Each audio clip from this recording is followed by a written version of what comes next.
नमस्कार. आज आपण एकदम चटपटीत आणि झटपट तयार होणारं पोटॅटो सँडविच कसं बनवायचं याची रेसिपी पाहणार आहोत. रेसिपी एकदम साधी सोपी आहे व 10 ते 15 मिनिटात हे सँडविच बनवून तयार होतं. चवीला अतिशय अप्रतिम आहे. चला तर रेसिपीला आपण सुरुवात करूयात. इथे मी 8 ते 10 हिरव्या मिरच्या, लसूण आणि जिरं घेतलेलं आहे व 3 मीडियम साईजचे बटाटे उकडून घेऊन याची साल काढून हे मॅश करून घेतलेले आहेत. आता आपण मसाले बारीक करून घेऊयात. इथे मी 1 चमचाभर तेल गरम करायला ठेवलेले आहे. तेल व्यवस्थित गरम झालं की आपण यामध्ये मिरचीचा ठेचा ॲड करणार आहोत. यामध्ये 8 ते 10 मिरच्या, 20 ते 25 पाकळ्या लसूण आणि 1 चमचाभर जिरं घेतलेलं होतं.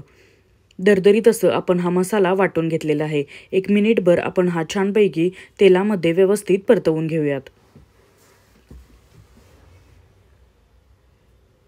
आता इथे मी पाव चमचा हळद घातलेली आहे. आता आपण हे सर्व व्यवस्थित मिक्स करून घेऊयात व यामध्ये उकडून मॅश करून घेतलेले बटाटे घालणार आहोत.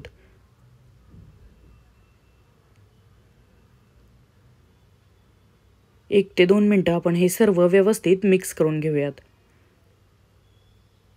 आता इथे बारीक चिरून घेतलेली कोथिंबीर मी घातलेली आहे व चवीप्रमाणे आपण मीठ घातलेले आहे. आता आपण हे सर्व व्यवस्थित मिक्स करून घेऊयात व आपलं स्टफिंग एकदम रेडी आहे.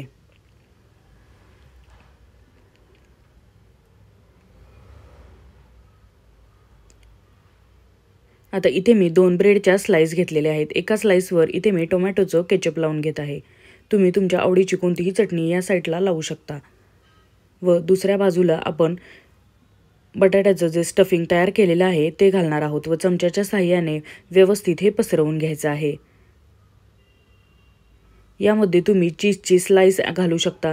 तसेच काकडी, टोमॅटो तुमच्या आवडीच्या कोणत्याही व्हेजिटेबल स्लाइस करून यामध्ये घालू शकता किंवा असं प्लेन आत्ता मी बनवते अशा प्रकारे सुद्धा ट्राय करू शकता.